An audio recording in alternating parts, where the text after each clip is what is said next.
C'est un truc assez particulier parce que ce qui revient beaucoup dans les commentaires que j'ai pu recevoir ou même dans mes accompagnements, c'est la peur d'être prise pour une folle ou pour un fou.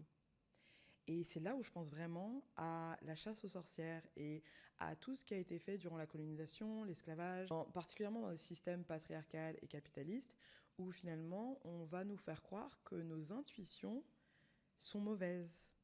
On va nous faire croire que la réponse à nos questions se trouve à l'extérieur. Alors oui, parfois on ne peut pas tout savoir et donc on va avoir besoin de se tourner vers des experts, on peut même parfois demander l'avis à des gens, c'est totalement ok.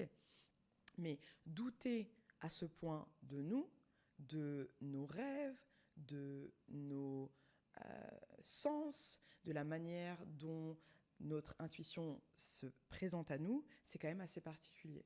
Et donc l'intention de cet épisode, c'est donc de te rappeler que tu n'es pas folle ou que tu n'es pas fou, ou en tout cas de te faire voir quelle est ta folie, et parce que je trouve que c'est aussi ça, en fait, la sanité, c'est de savoir quelle est sa folie. Que tu puisses mettre des mots peut-être sur des choses que tu vis depuis très longtemps et tu sais pas trop ce que ça veut dire.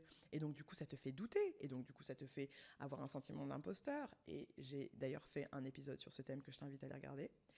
Et donc, on va aller regarder les différents types de clairs ensemble. On va démystifier tout ça et en même temps, on va remettre de la puissance dedans pour que tu puisses vraiment te connecter à ta souveraineté intérieure et que tu puisses l'utiliser comme boussole.